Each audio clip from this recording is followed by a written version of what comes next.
বলছি বাবা, অপু কোথায় বেরিয়েছিল তুমি জানো গো? না, আমি ঠিক বলতে পারবো না, তবে মনে হয় কলকাতায় গিয়েছিল। বলছি কলকাতায় গেছিল? কোথায় গেছিল? শোন না মা, তুই নিজে বোনের সঙ্গে কথা বলে নে। অপু মারে, ডাকছো বাবা? হ্যাঁ বলছি দিদি ফোন করেছে, দিদি তোর সঙ্গে কথা বলতে চাইছে। নে নে নে, ধর ধর ধর ধর, নে। হ্যালো, হ্যাঁ দিদি ভাই বল।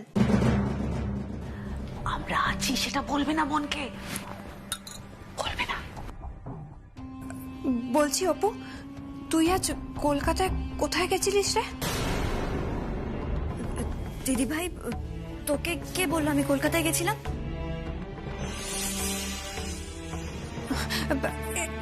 এই যে বাবা এক্ষুনি বললো। বলছি তুই কলকাতায় কেন গেছিলিস রে? না না, তেমন কিছু না দিদি ভাই। ওই তো আসলে আমি তো একটাই চাকরির পরীক্ষা দিয়েছি, আর একটা পরীক্ষা দিলেই তো আর চাকরি পেয়ে যাব না, তাই ওই কলকাতায় সরকারি চাকরির পরীক্ষার অফিস আছে না, ওখানে গেছিলাম। এরপর ওই কবে কি পরীক্ষা টরীক্ষা আছে সেগুলো জানতে গেছিলাম, আর ফর্মও তুলতে গেছিলাম। দেখলে দেখলে তো। এক মিনিট জামাই বাবু, আমার আরো কিছু জানার আছে। তোমার বোনকে জিজ্ঞেস করো কি পরে গেছিল, কি রঙের জামা পরে গেছিল, জিজ্ঞেস করো জিজ্ঞেস করো। বলছি শোন না অপু, আর একটা কথা। বলছি যে তুই আজকে কি রঙের জামা পরে কলকাতায় গেছিলিস রে?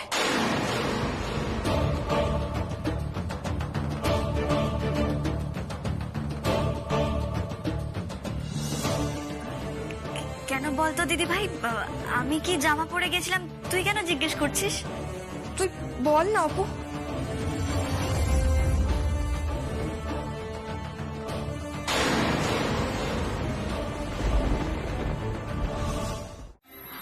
এ কি দিদি ভাই ওই আন্টি টু এর ফোন থেকে ফোন করছে কেন? তবে কি আন্টি টু দিদি ভাইকে দিয়ে জোর করে ফোন করিয়েছে? কারণ উনি তখন দত্তবাড়ির সামনে আমায় দেখে ফেলেছিলেন। হে ভগবান, এবার কি হবে? নিশ্চয়ই দিদি ভাইকে দিয়ে ফোন করিয়ে স্পিকার অন করে সব কথা শুনছে। উফ বাবা, কি করে সবটা ম্যানেজ করব, কি করব এখন? যেটা বলছি জিজ্ঞেস করো না, জিজ্ঞেস করো। এই অপু, বলছি যে বল না রে, কি রঙের জামা পরে গেছিলিস? আর মানে আন্টি তো আমায় সন্দেহ করছে। এই অপু, বলছি যে বল না রে, আমি তোকে একটা কথা জিজ্ঞেস করছি। কি রঙের জামা পরে গেছিলিস বল না। হ্যাঁ দিদি ভাই, বলছি যে তুই হঠাৎ করে এরকম কেন জানতে চাইছিস রে? না না, আমি তো এমনিই জানতে চাইছিলাম। তুই অত দূর গেলি কলকাতাতে ওই সরকারি চাকরির ফর্ম আনতে, তোর তো আবার সাজগোজের ঠিক ঠিকানা থাকে না। হয়তো খারাপ জামা পরেই এলোমেলো ভাবে চলে গেছিলিস, তাই আর কি জিজ্ঞেস করছি, বল না। না রে দিদি ভাই, খারাপ জামা কাপড় কেন পরে যাব বল? আমার ওই যে একটা সাদা মেরুন কালারের কুর্তি আছে না, ওইটা পরে গেছিলাম রে। ও, তুই ওই সাদা আর মেরুন কালারের যে কুর্তিটা, ওটা পরে গেছিলিস? আচ্ছা। হ্যাঁ রে দিদি ভাই। না কথা বলছি। বলছি কি অপু, শোন না, আমি এখন ফোনটা রাখছি। হ্যাঁ, ছোট ঠাকুরপোর বিয়েতে দেখা হবে। হ্যাঁ দিদি ভাই। হ্যাঁ ঠিক আছে, রাখছি। হ্যাঁ।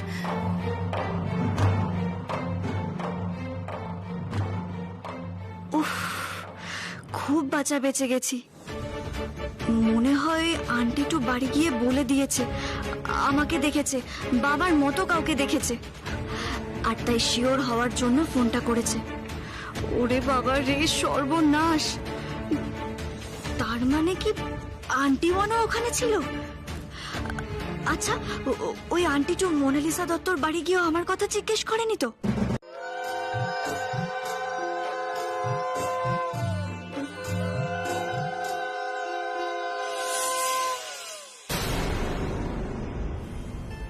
যতই আদর করে তোকে এসব খাওয়াই না কেন, তোর জীবনটা ছাড় খাড় করে দেওয়াই আমার আসল লক্ষ্য রে দীপু। তুই যে ওই অবলা মুখার্জির নয়নের মণি, আর অবলা মুখার্জির নয়নের মণিকে উপড়ে ফেলতে পারলে তবেই না আমার শান্তি।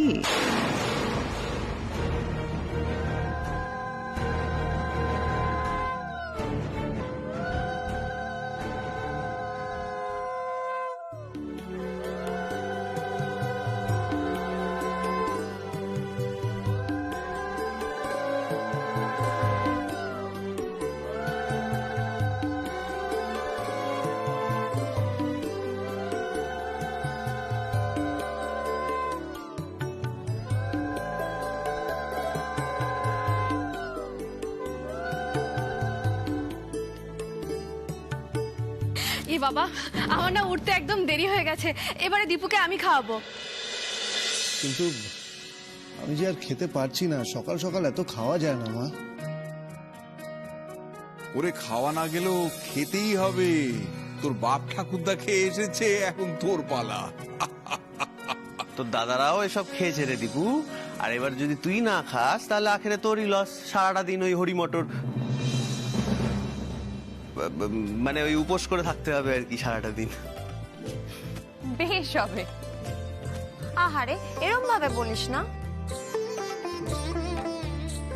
চিন্তা করিস না ভাই আমার, তোর জন্য আমরা ঠিক খাবার ম্যানেজ করে আনবো। হ্যাঁ রে ছোটদা ভাই, আমরা ঠিক তোর জন্য লুকিয়ে খাবার নিয়ে আসবো। এই সবকটা ফিস ফিস করে দীপুকে কি পট্টি পড়াচ্ছিস রে? মাসিমণি, কি পট্টি পরাবো বলো তো? আসলে ছোটদা ভাই তো অনেকক্ষণ না খেয়ে থাকতে পারে না, আর খালি পেটে থাকলে তো পিত্তি পড়ে যাবে, তাই আর কি।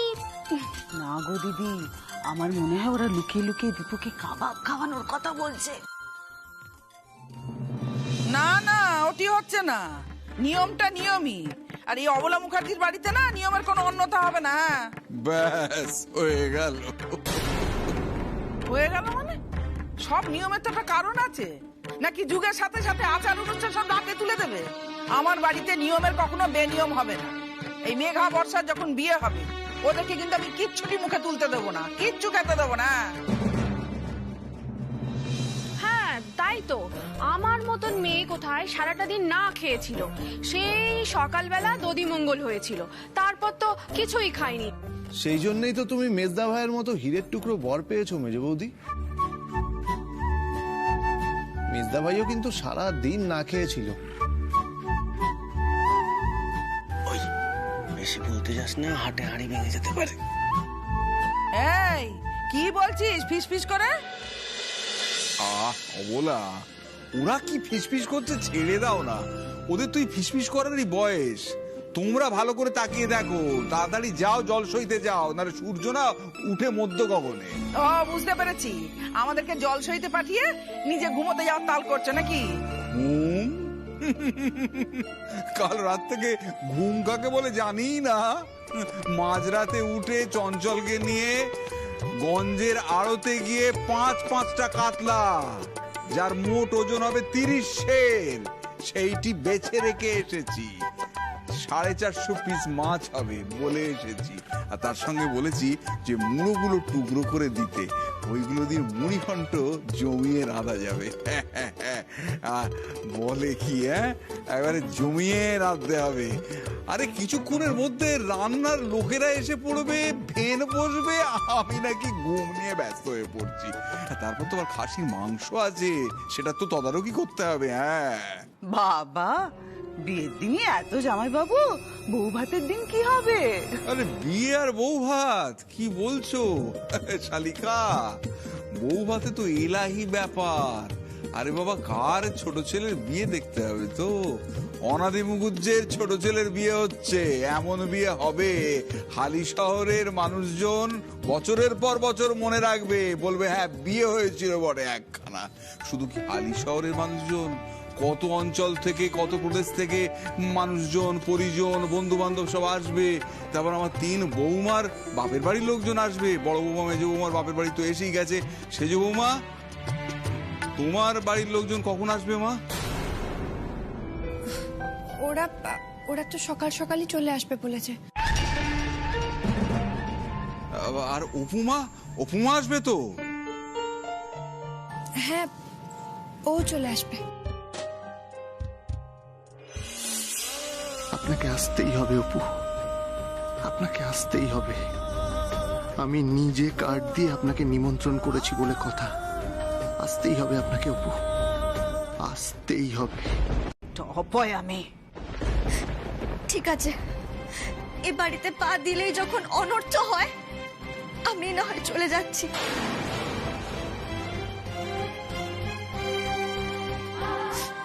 মা, বাবা, বড়দা ভাই, ছোটদা ভাই, তোরা বরং থাক, আমি চলে যাব।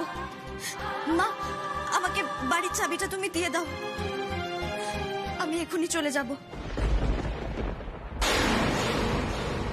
না, দাঁড়া অপু, দাঁড়া।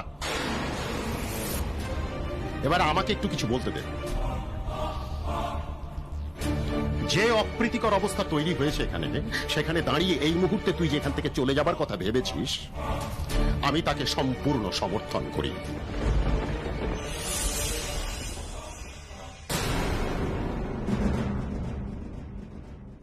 হ্যাঁ, সম্পূর্ণ সমর্থন করি। কোনো অন্যায় করিসনি তুই, বরং আমি বলবো তুই একেবারে উপযুক্ত সঠিক সিদ্ধান্ত নিয়েছিস।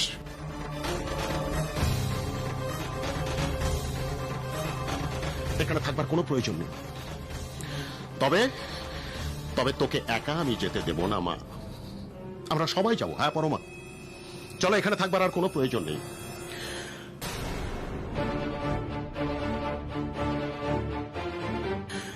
আপনাদের অশেষ ধন্যবাদ, আপনারা নেমন্তন্ন করেছেন আমাদের, সেই নেমন্তন্ন রক্ষা করবার চেষ্টা করেছি। আমাদের প্রাণ ভরা শুভেচ্ছা রইল আপনাদের এই বিবাহ অনুষ্ঠান সুসম্পন্ন হোক।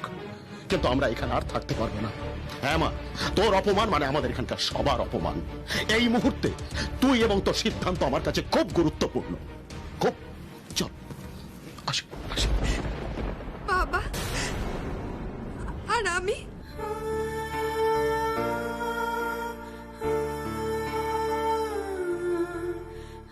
তোর মুখ চেয়ে তো আমরা এই বাড়িতে এসেছিলাম রে, না হলে আমরা আসতামই না। হ্যাঁ, ঢুকতে না ঢুকতেই যা অভ্যর্থনা পেলাম, যা অপমান পেলাম, আর যা আদর যত্ন পেলাম, তাতে ফিরে যাওয়া ছাড়া আর কোনো উপায় নেই। না না, আপনারা এরকম করবেন না।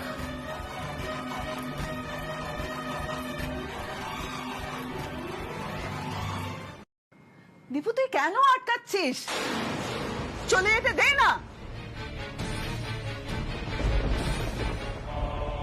এই মেয়ে, একদম ঢং করে কাঁদবে না তো। আর শুনুন, আপনারা যদি চলে যেতে চান তাহলে চলে যেতে পারেন। নমস্কার।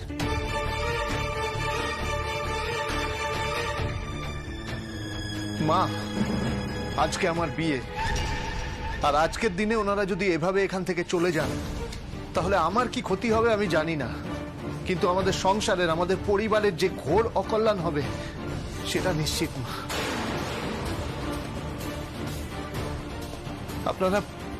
আপনারা দয়া করে যাবেন না। আমার মা আর আমার মাসিমণির ব্যবহারের জন্য আমি আপনাদের কাছে হাত জোর করে ক্ষমা চাইছি। প্লিজ আপনারা যাবেন না।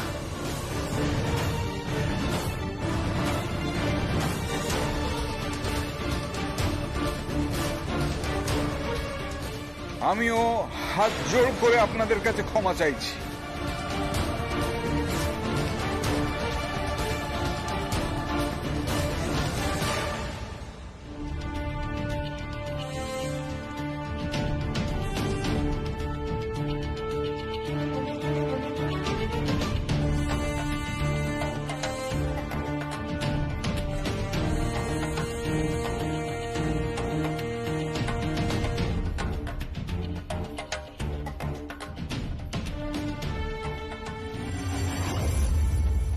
আজ যদি সত্যি আপনারা যেতে বাধ্য হন বা বাধ্য হয়ে চলে যান, তাহলে আমাকেও এই বাড়ি ছেড়ে এই মুহূর্তে চলে যেতে হবে।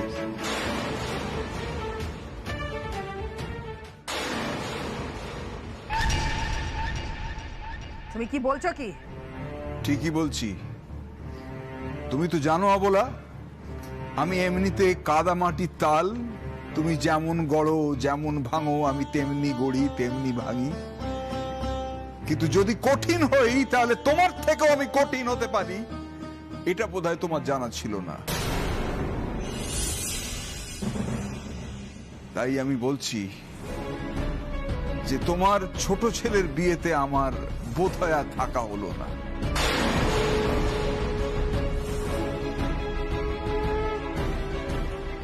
আচ্ছা জামাই বাবু, আপনি কি বলছেন? ঠিকই বলছি। যে বাড়িতে অতিথি নারায়ণের সেবার বদলে তাকে অপমান করা হয়, সেই পাপিষ্টের সংসারে থেকে আমি অধর্ম বাড়াতে পারবো না।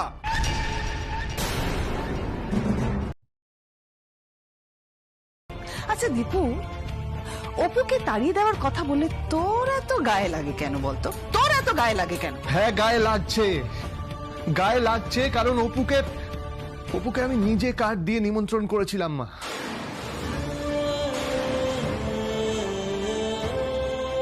এখন যদি ওদের এই বাড়ি থেকে চলে যেতে হয়, তাহলে সেটা ওদের লজ্জা হবে না, এই লজ্জাটা হবে আমাদের পরিবারের। আর তাছাড়া অপু আমার বন্ধু। বন্ধু না ছাই। সে যদি তোর বন্ধু হতো তাহলে তোর ভালো চাইতো, তোর শ্বশুর বাড়িতে গিয়ে লাগানি ভাঙানি করতো না তোর বিয়ে ভাঙার জন্য, বুঝেছিস?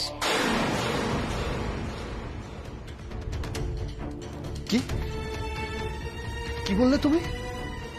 অপু দত্ত বাড়িতে গেছিল কবে? যেদিন আমরা দত্ত বাড়িতে নিমন্ত্রণ করতে গেছিলাম সেদিন। না না না, তোর মাসিমণির কথা একদম বিশ্বাস করবি না। ও অমূলক সন্দেহ। ও কি দেখতে কি দেখেছে, কাকে দেখতে কাকে দেখেছে, আর ওই অপুমায়ের পেছনে সারাক্ষণ পড়ে আছে না। হ্যাঁ, কারণ আমি ওই মেয়েটাকে, ওই অপুটাকে একটু অবিশ্বাস করি না। নজর রাখতে হবে, এই অপুটার ওপর সারা দিন ধরে খুব কড়া নজর রাখতে হবে, যাতে ও দীপুর বিয়েতে কোন রকম গন্ডগোল পাকাতে না পারে, ওই দত্তবাবুদের বাড়ির লোকেদের কাছাকাছি যেতে না পারে। এত কিছুর পরেও দিদি তুই ওদের বাড়িতে থাকতে দিবি? তুই মন থেকে থাকতে দিবি? দিতে হবে না মা। বাবা, তুমি মাকে জোর করো না। মা যখন চাইছে না যে অপুরা আমাদের বাড়িতে থাকুক, তখন ওদের থাকতে হবে না। আমি ওদের বলে দিচ্ছি যাতে ওরা চলে যায়। অপুকেও বলে দিচ্ছি, অপুরও থাকতে হবে না। আমি বলে দিচ্ছি ওদের। আর কিছুক্ষণ পর ধর্মকে সাক্ষী রেখে আমি বিয়ে করব। তার আগে এই চরম অধর্মের কাজটাও না হয় আমিই করে দিই। এতে আমার আগামী জীবনটা খুব সুখের হবে মা, খুব ভালো থাকবো আমি। কি মা, তাই না?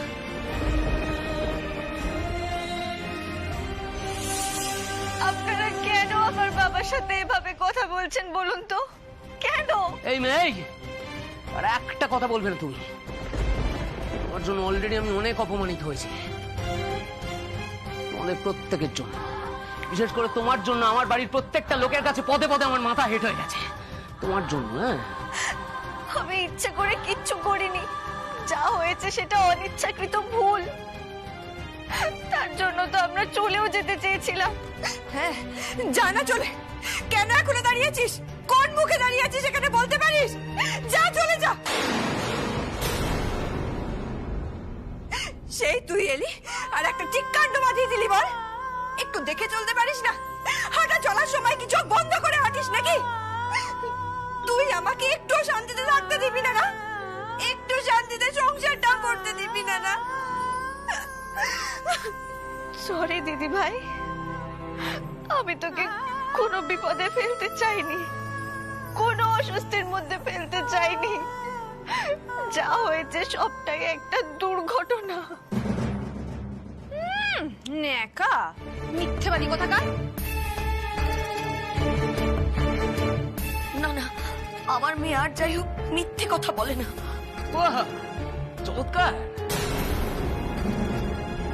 এইভাবে আশকারা দিয়ে দিয়ে তো দুটো মেয়েরই মাথা খেয়েছে। আর সুবর্ণা, তুমি এখনো তোমার বাবা মাকে কিছু বলবে না, তাই তো? এখনো কিচ্ছু বলবে না? হ্যাঁ, আমি আর কি বলবো? কি বলবো আমি আর? বলুন না, কি বলবো আমি? ওদের চলে যেতে বলবো?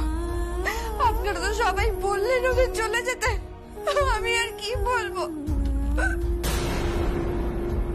কই তুমি তো একবারও বললে না। দিচ্ছা থাক না, তুমি কেন সুবর্ণাকে এত জোর করছো বলো তো? ও যদি না বলে তাহলে ওর ওই হ্যাংলা গোষ্ঠী এখানে ঠায় দাঁড়িয়ে থাকবে, এক পাও নড়বে না।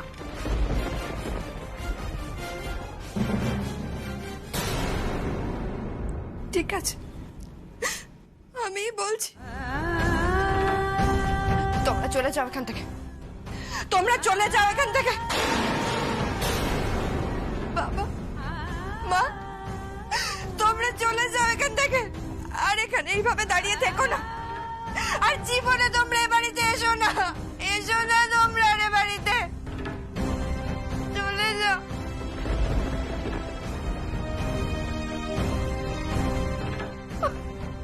কেন কেন তোমরা এখানে এসেছিলে বলো না কেন? আমরা তো শুধু নিমন্ত্রণ রক্ষা করতে এসেছি শুভু। নিমন্ত্রণ করলেই তোদের আসতে হবে?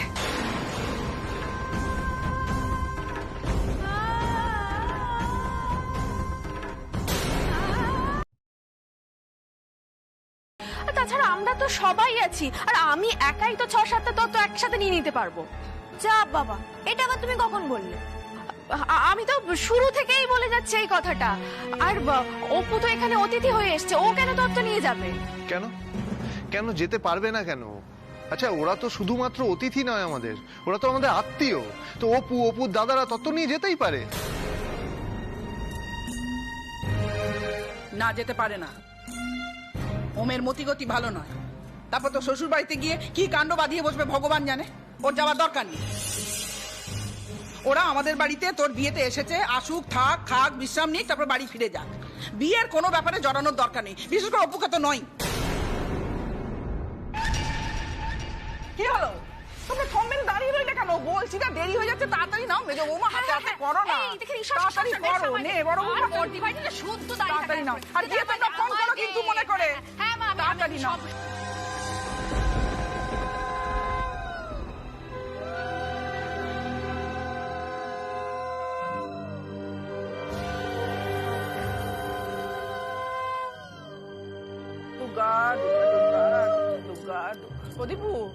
দীপুরে বলছিলাম কি, মাসিমণির সাথে আমার ঘরে একবার আয় তো বাবা। ওই সোনার বোতামগুলো বের করেছি না, এগুলো দেখে শুনে নিবি আর কি। হ্যাঁ আচ্ছা ঠিক আছে, আমি যাচ্ছি।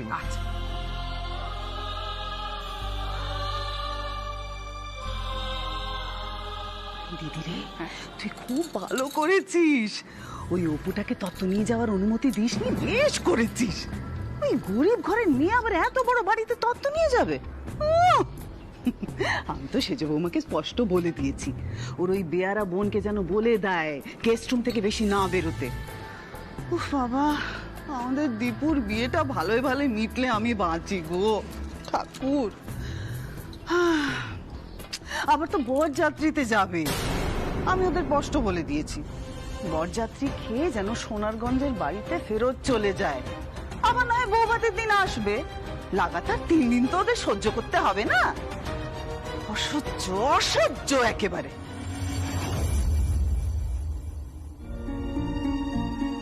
আমার দীপুর বিয়েটা যেন ভালোই ভালোই মিটে যায় ঠাকুর, কোনো অকল্যাণ অমঙ্গলের ছায়া যেন না পড়ে। তুমি একটু দেখো ঠাকুর, তুমি একটু দেখো।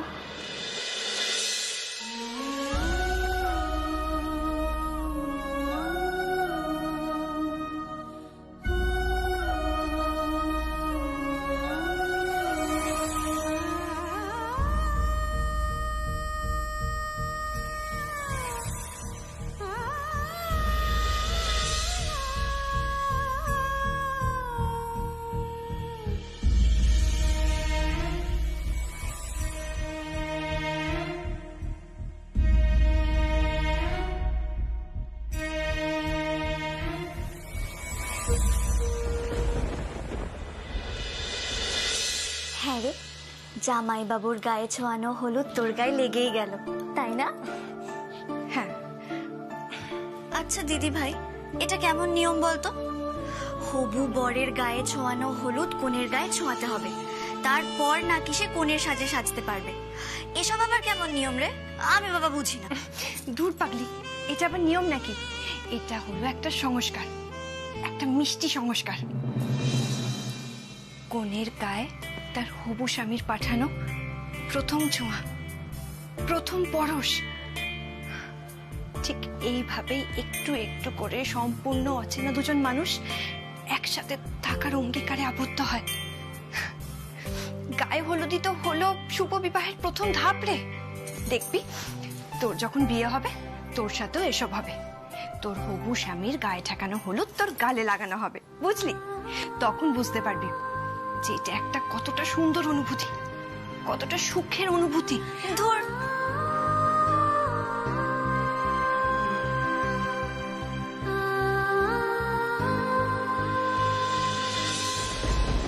সত্যি দীপু বাবু, আমাদের সম্পর্কটা কি অদ্ভুত, তাই না? কি নাম দিয়ে বলুন তো এই সম্পর্কটাকে? অবশ্য সব সম্পর্কের কি আর নাম হয়? কিছু কিছু সম্পর্ক খুব স্পেশাল হয়, যাদের কোনো নামের বাঁধনে বাঁধা যায় না। কিন্তু আজ আমার চোখে বারবার জল চলে আসছে কেন? আমি তাই কোনো বিশ্বাসই করতে পারছি না আপনার গায়ে ছোঁয়ানো হলুদ আমার গালে লেগে গেছে। কেন এমনটা হলো বলুন তো? কেন? অথচ আপনি আজকে অন্য একজনকে বিয়ে করতে যাচ্ছেন দীপু বাবু।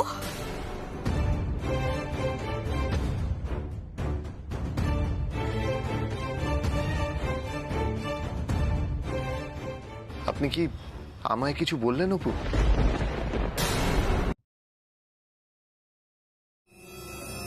কি ব্যাপার সেজ বৌমা, তোমার চোখে জল এলো কেন? আর সেজ খোকা কি যেন বলছিলে? তুমি সেজ খোকার নামে কি নিন্দা করছিলে সেজ বৌমা? বাবা, তোমার বোনকে তো আমরা সবাই খুব ভয় পাই। ডাকসাইটে নেত্রী, বীরাঙ্গনা মেয়ে, বাপরে বাপ, যা ভয় লাগে আমাদের। আমরা তো ভয়ে একেবারে জুজু হয়ে থাকি গো। কেন ব্যঙ্গ করছেন মাসিমণি? না না, ব্যঙ্গ কোথায়, সত্যি কথা বলছি। তোমার বোন যা রাগী, বাপরে বাপ, ও তো অন্যায় একেবারে সহ্য করতে পারে না। যদি রেগে মেগে হঠাৎ আমাদের পিঠে ছড়ি চালিয়ে দেয় বা আমাদের সবাইকে কান ধরে উঠবস করতে বলে, তখন কি করব বলো? খুব ভয় করে, খুব ভয় করে। আপনি আমার দিদিভাইয়ের সাথে কেন এভাবে কথা বলছেন? কেন অপমান করছেন ওকে? যেভাবে খুশি সেভাবে কথা বলবো। আমাদের বাড়ির বউ, আমাদের অধিকার আছে। তুমি কে বলার? হে,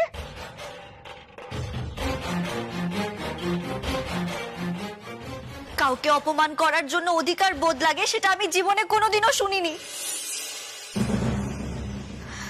আপনি তো সব সময় সবাইকে, বিশেষ করে আমাদের বাড়ির সবাইকে অপমান করার জন্য মুখিয়ে থাকেন। কেন বলুন তো? কেন অপমান করেন? পায়ে পা লাগিয়ে কেন ঝগড়া করেন বলুন তো?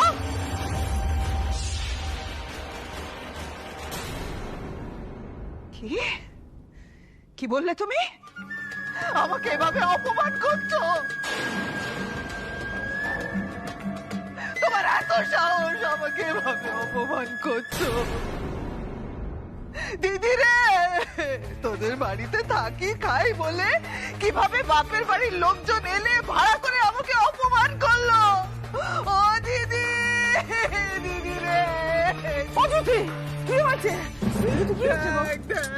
তোর এই বৌমা নিজের বাপের বাড়ির লোকজনকে এলে ভাড়া করে দল পাকিয়ে আমাকে অপমান করছে রে দিদি। মাসিমণি, আপনি কি বলছেন? ঠিকই বলছি, আমি একদম ঠিক কথা বলছি। তুমি কি বলতে চাইছো? হ্যাঁ, কি বলতে চাইছো? আমি মিথ্যে কথা বলছি?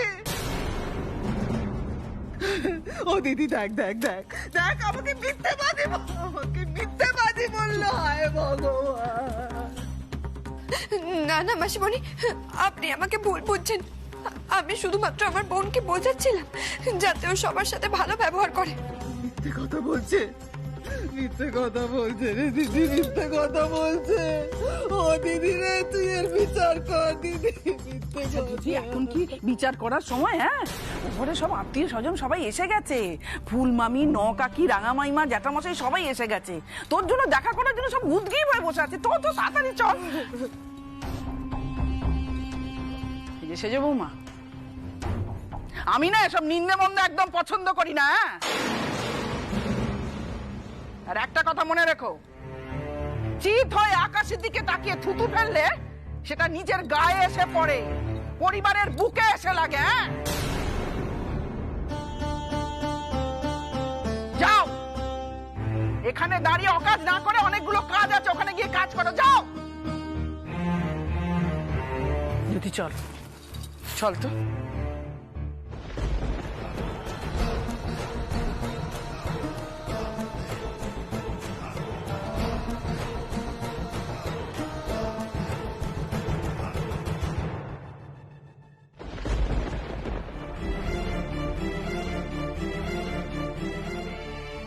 আমাদের সুপুটা ভালো নেই রে অপু, ভালো নেই। জানি রে ছোটদা ভাই, জানিস তো মাঝে মাঝে আমার খুব ইচ্ছে করে ওই আন্টি টুকে উচিত শিক্ষা দেওয়া। না না, ওসব করতে গিয়ে আবার নতুন কোনো গন্ডগোল পাকাস না। শেষে হয়তো সুপুকে আরো অত্যাচার সহ্য করতে হবে। যদি মাত্র 7টা দিন আমি সুযোগ পেতাম এখানে এসে থাকার, তাহলে ওই আন্টিটুকে মজা দেখিয়ে দিতাম আমি। চুপ কর অপু, চুপ কর। বাইরে থেকে যদি কেউ শুনে ফেলে? শুনতে পেলেই বা কি ছোটদা ভাই, আমি তো এখানে এসে আর থাকার সুযোগ পাবো না। কোন অধিকারে থাকবো? এটা তো শুধুমাত্র আমার দিদি ভাইয়ের শ্বশুর বাড়ি। এখানকার কোনো মানুষের ওপরে আমার কোনো অধিকার নেই, কোনো অধিকার নেই।